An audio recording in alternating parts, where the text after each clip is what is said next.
Code of criminal procedure, जिसको हम short में बोलते हैं CRPC। ये भी ब्रिटिश कालीन है, लेकिन इसके अमेंडमेंट होके अभी 1973 में काफी ये पूरा सेंट्रल गवर्नमेंट ने इसको पूरा नया बना लिया है। तो इसमें लगभग दोस्तों आपको बताऊं, इसमें सेक्शंस है 484, शेड्यूल 1, 1, 1 और 2, ऐसे 4 शेड्यूल हैं। अमेंडिंग एक्ट्स भी है इसमें 1, 2, 3, 4, जो 2001, 2005 में अमेंड हुए हैं। अभी जो मैं आपको टोटल चैप्टर भी बता देता हूँ आपको। सेक्शन मैंने बताया है 482, 484। चैप्टर इसमें जो है ये है 37 चैप्टर। अभी तो दोस्तों आपको बताऊं, ये जो हमारा क्रिमिनल लॉ रहता है, जैसे IPC रहता है, बाकी जो क्रिमिनल लॉ है, NDPS एक्ट है, बाकी जो क्रिमिनल लॉज है, ये लॉ का इम्प्लीमेंट कैसा होता है कोर्ट में, यानी कि अरेस्ट कैसे किए जाते हैं, कोर्ट के सामने कैसा लाया जाता है, ट्रायल कैसा चलता है, chief examination, cross examination, witness कैसे टेस्ट किए जाते हैं, ये सब जो सिस्टम है, ये सिस्टम फिर अपील के सिस्टम, सुप्रीम कोर्ट तक के अपील के सिस्टम, फिर राष्ट्रपति को जो मर्डर की सजा होने के बाद दया कार्य देते हैं वगैरह वगैरह, राष्ट्रपति को दया अर्ज, राष्ट्रपति रिजेक्ट करता है वगैरह, ये पूरा जो सिस्टम है, ये system code of criminal procedure में। तो क्रिमिनल प्रोसीजर का कोड है, ये प्रैक्टिकली इंप्लीमेंट कैसा होता है ये बताने के लिए। तो इसमें प्रिम्बल है, फिर चैप्टर 1 है, इसमें प्रिलिमिनरी है, इसमें डेफिनेशन वगैरह एज यूजुअल सेक्शन 2 में डेफिनेशंस है। चैप्टर 2 जो है ये constitution of criminal court and offices, criminal court offices जैसा सेशन कोर्ट है, हाई कोर्ट है, सुप्रीम कोर्ट है, ये मैजिस्ट्रेट कोर्ट है, ये मेट्रोपोलिटन मैजिस्ट्रेट कोर्ट है, टेरिटोरियल डिविजन्स है, अलग अलग कोर्ट्स के, स्पेशल कोर्ट्स हैं, ये सब का कॉन्स्टिट्यूशन कैसा होता है, क्या है, इसके बारे में सेक्शन 6 से लेके सेक्शन 2(5)(a) तक आता है। ये जनरली जजेस को वगैरह इनको ज्यादा रेफर करने पड़ता है। चैप्टर 3 जो है ए पावर ऑफ कोर्ट्स है, कोर्ट की पावर क्या क्या है, सेक्शन 26 से लेके सेक्शन 35 तक है। चैप्टर 4 जो है इसमें सेक्शन 36 है, power of superior officers of police, और सेक्शन 37 to 40 है magistrate and police, aid to the magistrate and police. Chapter 5 जो है अरेस्ट ऑफ पर्सन, अरेस्ट कौन से कंडीशन में किए जाते हैं, विदाउट वारंट पुलिस कब अरेस्ट करता है, विथ वारंट कब अरेस्ट कर सकता है, इसके बारे में सेक्शन 41 से लेके सेक्शन 60(a) तक है। पूरा क्रिमिनल प्रोसीजर कोड बहुत बड़ा है, इसके ऊपर वीडियो अगर बनाना है तो कम से कम 2 महीना सीरीज चलेगा, लेकिन इतना टाइम किसके पास है। तो overall total sections, total chapters, कौन से चैप्टर में कितना है, और फिर जरूरत के अनुसार आप ये PDF फाइल किधर से भी डाउनलोड करके इसको देख सकते हैं। यहाँ पे आपको थोड़ा ग्लिम्स देना है कि criminal procedure of code exactly क्या है, उसमें सेक्शन कितने हैं, चैप्टर कितने हैं, कौन से पार्ट में क्या है, तो ढूंढना बहुत आसान हो जाता है आपके लिए, ये हमारा पर्पज है। चैप्टर 6 जो है वो process to compel appearance, court में जो अपीयरेंस रहता है, ट्रायल कोर्ट में अपीयरेंस जनरली कंपलसरी रहता है, तो अपीयरेंस के लिए कंपेल कैसा किया जाता है, समन कैसा दिया जाता है, समन्स के बारे में, समन्स का फॉर्म, ये वो सब डिस्कशन होता है। समन्स के लिए सेक्शन 61 to 69 है, वारंट ऑफ अरेस्ट के लिए 70 to 81 सेक्शन है, 82 to 86 प्रोक्लेमेशन एंड अटैचमेंट है, 87 to 90 other rule related to the process है। चैप्टर 7 जो है process to compel the production of things,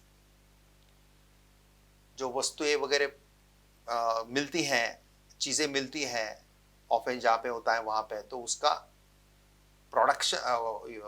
production of things compare to production of the things, तो produce करो court के सामने। Production का अर्थ manufacturing भी होता है, यहाँ पे वो अर्थ नहीं है। Process to compel the production और अदर थिंग्स, ये सब इसमें आता है। Procedure as to letter telegraph, जैसे सेक्शन 92 में दिया है। सर्च वारंट्स निकलते हैं 93 टू 98 सेक्शन में। 99 टू 101 सेक्शन में general provision related to searches है। 102 टू 105 मिसलेनियस है। चैप्टर 7A है reciprocal arrangement for assistance in certain matters and procedure for attachment and forfeiture of the property। ये बहुत important section है, इसमें chapter है इंपॉर्टेंट। ये सेक्शन 105A से लेके सेक्शन 105L तक है। और चैप्टर 8 में security for keeping the peace and for good behaviour, तो समाज का शांति वगैरह रखने के लिए ये सेक्शंस है। सेक्शन 106 टू लेके 124 तक है, 124 तक। चैप्टर 9 जो है order for maintenance of wives, children and parents है। जैसे आपको मालूम है सेक्शन 125 CRPC का ये मेंटेनेंस वाइफ, चिल्ड्रेन, पेरेंट के लिए है। उसका प्रोसीजर 126 सेक्शन में दिया है। 127 सेक्शन में अल्टरेशन इन अलाउंस है। Enforcement of order of maintenance 128 में है। ये बहुत इंपॉर्टेंट है ट्रायल कोर्ट के प्रैक्टिस के लिए। ट्रायल कोर्ट है, फैमिली कोर्ट है, फैमिली कोर्ट, ट्रायल कोर्ट, ये सेक्शन के ऊपर बहुत अच्छी प्रैक्टिस चलती है। हमको एक्सपीरियंस ट्रायल कोर्ट से है। हम ट्रायल कोर्ट में भी काम करते थे, डिस्ट्रिक्ट कोर्ट में भी करते थे, हाई कोर्ट में भी करते थे, और अभी सुप्रीम कोर्ट में करते हैं। तो सभी कोर्ट का हमारा एक्सपीरियंस है। हर एक कोर्ट का प्रैक्टिस अपने अपने लेवल पे श्रेष्ठ है, अच्छा है। ट्रायल कोर्ट का लॉयर को ज़्यादा मेहनत लेनी पड़ती है। अपीलेट कोर्ट के लॉयर को ज़्यादा पढ़ना पड़ता है, ज़्यादा रिसर्च लगता है, आर्गूमेंट स्किल बहुत अच्छे लगता है। सुप्रीम कोर्ट के लॉयर तो को ज़बरदस्त ज़्यादा पढ़ना पड़ता है, बहुत ज़्यादा पढ़ना पड़ता है, क्योंकि इसके आगे कोई कोर्ट नहीं है। इसलिए ये न्याय व्यवस्था का आखिरी पड़ाव है, इसलिए हमको यहाँ पे कोई रिस्क ले नहीं सकता है। तो चलो दोस्तों, हमें अगला चैप्टर देखते हैं। चैप्टर 10 जो है a maintenance of public order and tranquillity. ये सेक्शन 129 टू 132 अनलॉफुल असेंबलीज है। 132 टू 143 पब्लिक न्यूसेंस है। 144 to 144A urgent cases of nuisance और अप्रीहेंडेड डेंजर, अप्रीहेंशन डेंजर, ये दिए हैं। 145 to 148 dispute to the immovable property. Chapter 11 है preventive action of the police. Preventive action रहता है ना, कभी कोई एक आधा इंपॉर्टेंट जजमेंट आने वाला है जिसके कारण समाज की शांतता भंग हो सकती है, या कोई त्योहार आ रहा है, इसमें कोई समाज का कोई प्रॉब्लम आ सकता है, तो उस समय प्रिवेंटिव एक्शन है। जो रेगुलर गुनहगार रहते हैं उनको अरेस्ट किया जाता है। ये बारे में ये प्रोसेस है। तो ये सेक्शन 149 टू 153 है। चैप्टर 12 जो है information to the police and their power to investigate, ये बहुत इंपॉर्टेंट है। पुलिस का इन्वेस्टिगेशन, पुलिस के पावर्स यहाँ पे दिए गए हैं। तो सेक्शन 144 टू सेक्शन 176 के लिए है। पुलिस लोगों ने ये बहुत अच्छा पढ़ना चाहिए। पुलिस लोग काफ़ी बार पढ़ते नहीं प्रॉपरली, और फिर कॉमन आदमी उनको कभी कभी कानून सिखाता है। तो पुलिस को IPC भी क्लियर चाहिए, अदर क्रिमिनल लॉ भी देखनी चाहिए, और प्रॉपरली CRPC के ये जो सेक्शन मैं बता रहा हूँ चैप्टर 12 के, ये सेक्शन तो बहुत अच्छे पढ़ने के। चैप्टर जो 13 है jurisdiction of the criminal courts in inquiry and trial. Inquiry trial के लिए जो जुरिडिक्शन है क्रिमिनल कोर्ट का, उसके बारे में दिया है। सेक्शन 177 से लेके 189 तक है। चैप्टर 14 जो है condition requisite for initiation of proceedings. Proceeding शुरू करना, इनिशिएशन ऑफ प्रोसीडिंग, कार्यवाही कोर्ट की चालू करने के बारे में सेक्शन 190 से लेके 199 तक है। जैसे कंप्लेंट फाइल होता है, कंप्लेंट एफआईआर होता है, एफआईआर के बाद फिर चार्जशीट बनता है, इन्वेस्टिगेशन होता है, इन्वेस्टिगेशन के बाद चार्जशीट होता है, चार्जशीट के बाद फिर ये इन्वेस्टिगेशन की इनिशिएशन प्रोसीडिंग का शुरू हो जाता है। ये प्रोसेस इसमें दिया हुआ है जो मैं बोल रहा हूँ। चैप्टर जो 15 है, कंप्लेंट टू मैजिस्ट्रेट।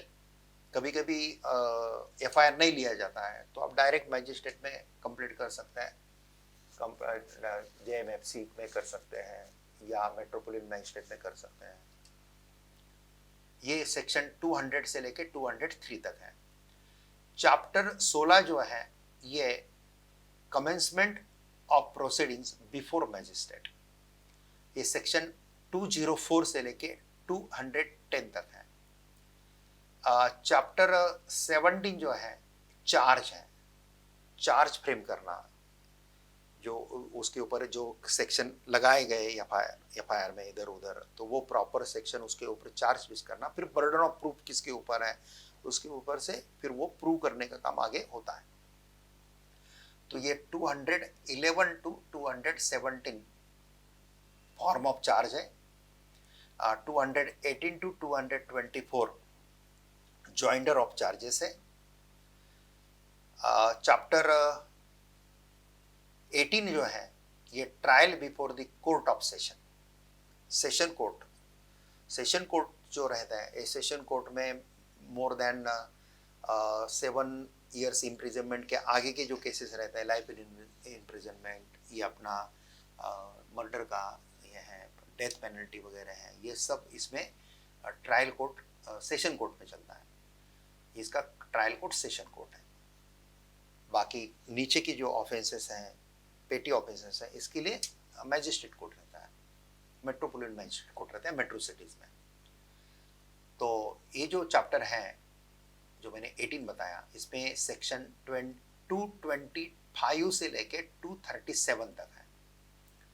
चैप्टर जो 19 है trial of warrant cases by magistrate, ये 238 to 243 cases instituted on a police report, 244 to 247 cases instituted otherwise than to a police report, section 248 to 250 conclusion of trial,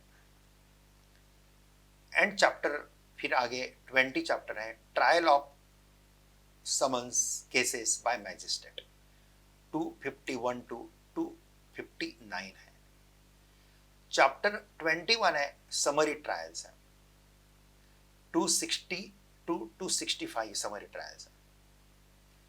plea bargaining जो है ये chapter 21A में है, ये 265A से लेके 265L है, ये इंपॉर्टेंट है प्रोसेस में। चैप्टर जो 12 है, सॉरी 21 हो गया, चैप्टर 22 है भी, अटेंडेंस ऑफ पर्सन कन्फाइंड और डिटेंड इन प्रिजन्स। जो एक्यूज्ड पर्सन है उसको प्रिजन से लाना, उसका अटेंडेंस है, या जो बेल पे है लेकिन अटेंडेंस जरूरी है, वो सब सेक्शन यहाँ पे दिया है 266 टू 271 तक। फिर 23 चैप्टर में evidence in inquiries and trial, 272 to 283 mode of taking the recording evidence, mode of taking and recording evidence. Evidence कैसा रिकॉर्ड होता है, कैसा लिया जाता है, ये बहुत जरूरी है, बहुत अच्छा पढ़ सकते हैं इसमें। ऑब्जेक्शन कैसे लिए जाते हैं, ऑब्जेक्शन ओवररूल कैसे होता है, ये ट्रायल कोर्ट में बहुत मजेदार होता है ये काम। ये इसका मजा अपीलेट कोर्ट पे नहीं आता है। अपीलेट कोर्ट में खाली वकीलों के आर्गूमेंट होता है, अपीलेट कोर्ट का भी एक शान अलग है, लेकिन ट्रायल कोर्ट में ज्यादा मजा आता है क्रिमिनल लॉ की प्रैक्टिस में। Section 284 to 299 commission for the examination of witnesses. कभी कभी विटनेस कोर्ट तक नहीं आ सकता तो कोर्ट विटनेस तक जाता है, लेकिन कोर्ट अपना कोर्ट छोड़ के नहीं जाता है, इसलिए किसी लॉयर को वो कमीशन बोल के अपॉइंट करते हैं और फिर उस समय उनको वो कोर्ट के ही पावर दिए जाता है। तो फिर वो जाके विटनेस को टेस्ट करता है। स्पेसिफिकली कभी कभी बर्न हो जाता है और वो विटनेस हॉस्पिटल में है, ऐसा कुछ है, हॉस्पिटलाइज है, तो कोर्ट में नहीं आ सकता, तो उस समय कमीशन अपॉइंट किए जाते हैं। तो वो सेक्शन यहाँ पे दिया है 284 टू 299 है। देन चैप्टर 24 है general provision as to inquiries and trial. 300 section से लेके ये 327 तक है।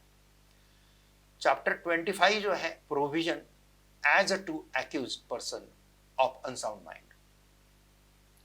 अनसाउंड माइंड पर्सन है ना कि जिसका दिमाग खराब है, ऐसे आदमी अगर कोई गुनाह करता है तो उसके बारे में ये सेक्शन है 328 टू 339 तक है। बाद में चैप्टर 26 है provision as to offences affecting the administration of the justice. Administration of justice को अफेक्ट करने वाले जो ऑफेंसेस हैं उसके बारे में प्रोविजन यहाँ पे दी है सेक्शन 340 टू 352।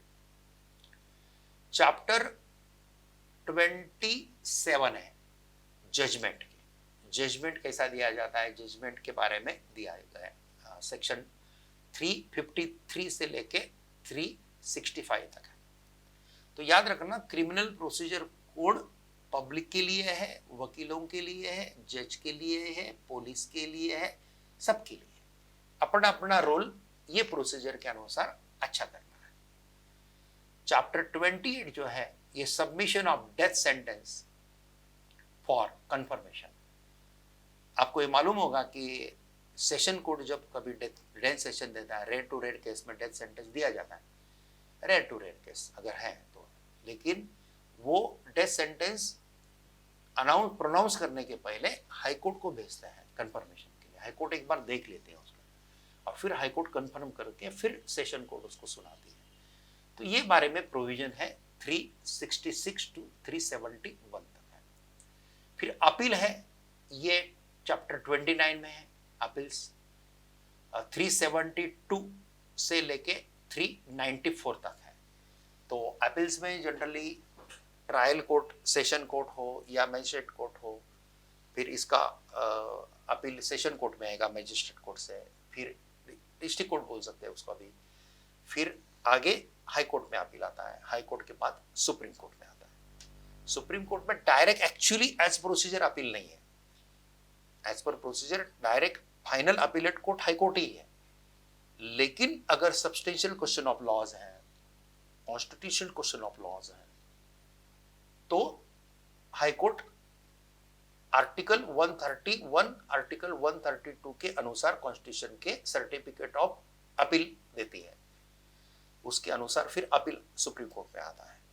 लेकिन अगर हाई कोर्ट वो अपील नहीं देती है, अपील का लेटर, अपील का ऑर्डर नहीं देती है अपील करने के लिए, रिजेक्ट करती है, या हम ऑर्डर ही नहीं लेते हैं हाई कोर्ट से सुप्रीम कोर्ट में अपील करने के लिए, तो फिर अंडर 136 आर्टिकल के अनुसार स्पेशल लीव पिटीशन डाला जाता है। स्पेशल एक्स्ट्राऑर्डिनरी जुरिडिक्शन है सुप्रीम कोर्ट का है। आर्टिकल 136 एसएलपी है, स्पेशल लीव पिटीशन बोलते हैं इसको। इसके ऊपर मेरा सेपरेट वीडियो है एसएलपी के। सुप्रीम कोर्ट के अलग अलग दरवाजे जो है ना, वो दरवाजे के ऊपर सुप्रीम कोर्ट में जाने के जो रास्ते हैं ना, वो रास्ते के ऊपर एक एक रास्ते के ऊपर एक एक वीडियो बनाया हुआ है अलग है, ताकि आपको सुप्रीम कोर्ट का पूरा सिस्टम समझ में आए, ये उद्देश्य है इसका। तो एसएलपी 136 के अंतर्गत आती है। 136 के अंदर खाली हाई कोर्ट का ऑर्डर को चैलेंज किया जाता है ऐसा नहीं है। Any judicial order, magistrate court का हो, सेशन कोर्ट का हो, any judicial order of tribunal or any court can be challenge in Supreme Court under 136 provided that Supreme Court should accept it. उनके पास डिस्क्रिशन पावर है। वो generally ऐसा direct session court का ऑर्डर डायरेक्ट सुप्रीम कोर्ट में वो accept generally नहीं करते हैं। वो पहले पूछते हैं हाई कोर्ट क्यों नहीं गए, हाई कोर्ट में अप्रोच क्यों नहीं हुए। अगर स्पेसिफिक रीजन है हाई कोर्ट में ना जाने का कुछ है और उनको समझ में आ जाता है तो एक्सेप्ट कर लेंगे, नहीं तो फिर वो डाइवर्ट कर देते हैं वापस हाई कोर्ट के लिए। इसलिए एसएलपी में बहुत प्रिकॉशन लेना पड़ता है। आर्टिकल 136 में सभी मैटर ले सकते हैं except army matters. Army tribunal के जो मैटर्स है ये अंडर आर्टिकल 136 में एसएलपी में नहीं आते हैं।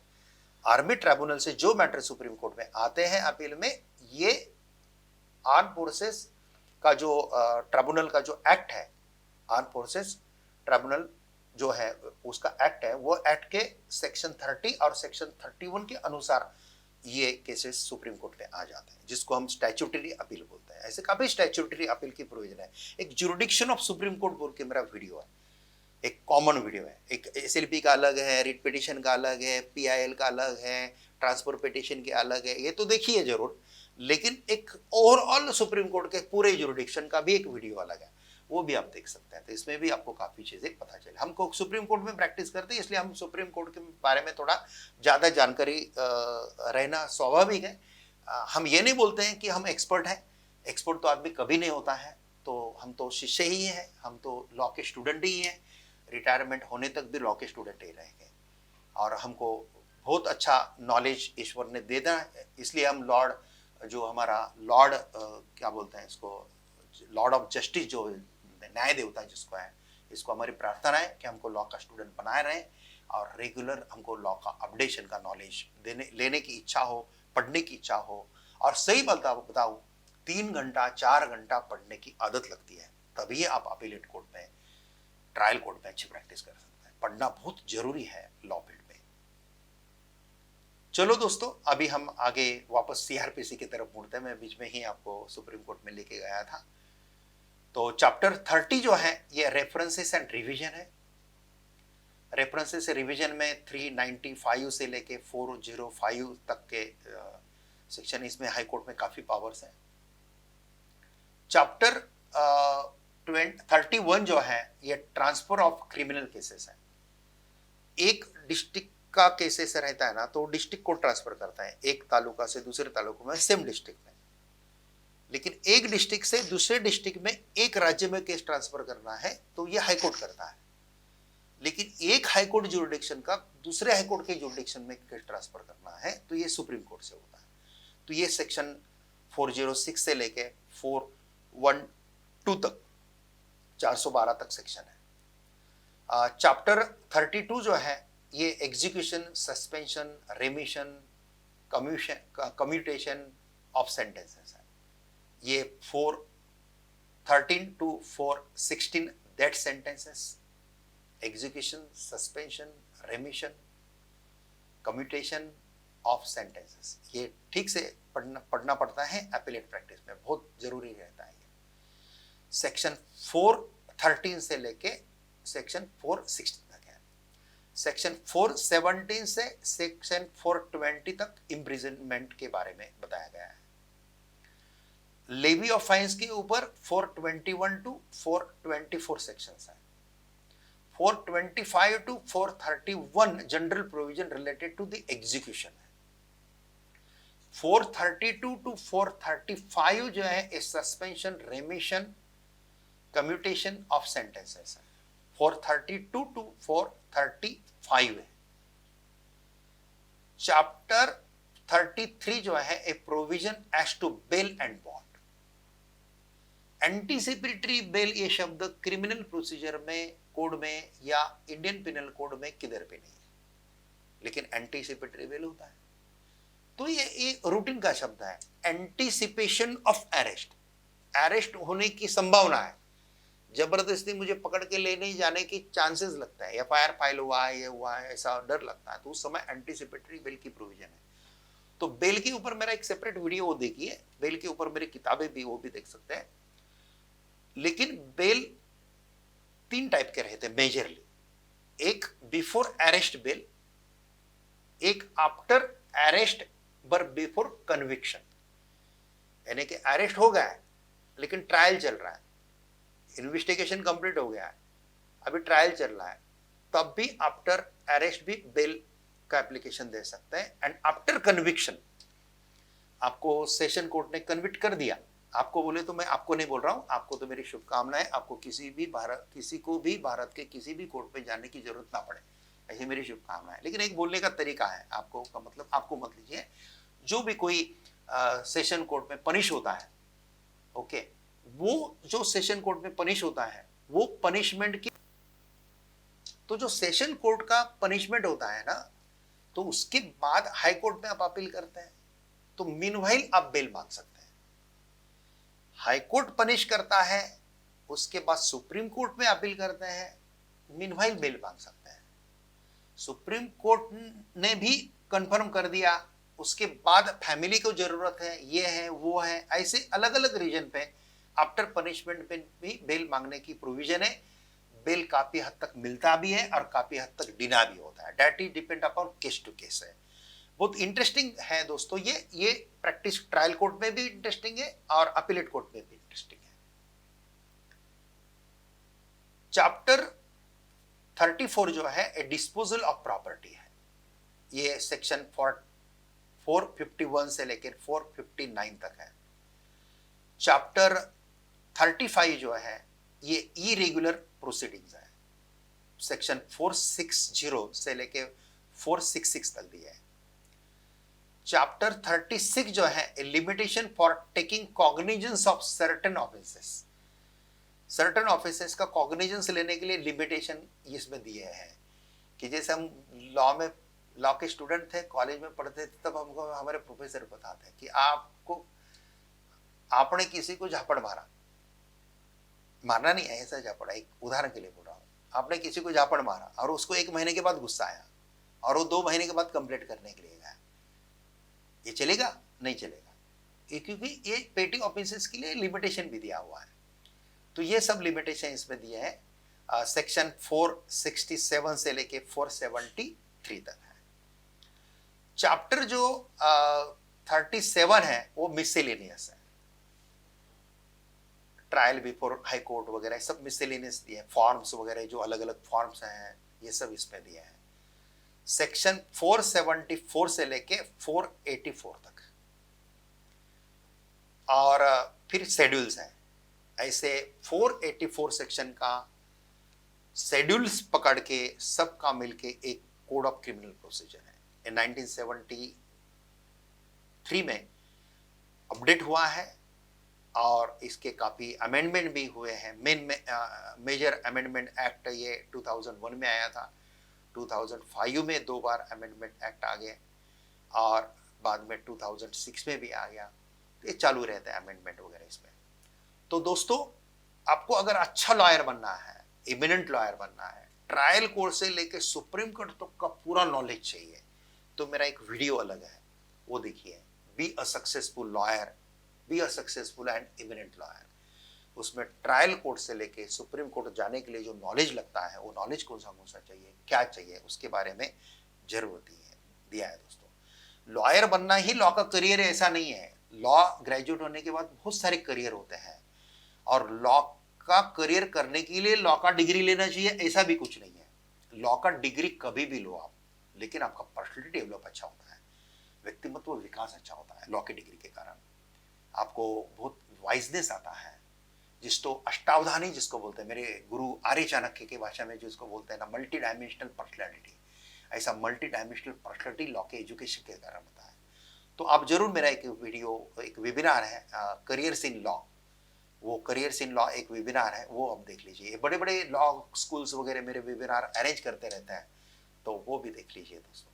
तो काफ़ी वीडियोस मेरे हैं, लॉ के ऊपर है, एक्सपोर्ट इंपोर्ट के ऊपर है, आप जरूर यूट्यूब पे देखिए, देखते रहिए, जितने शेयर कर सकते दूसरे को शेयर कीजिए ये नॉलेज, और बस एंजॉय कीजिए, हैप्पी रहिए, पीसफुल लाइफ जिए, इतना शुभेच्छा देता हूँ और यहाँ पे रुकता हूँ।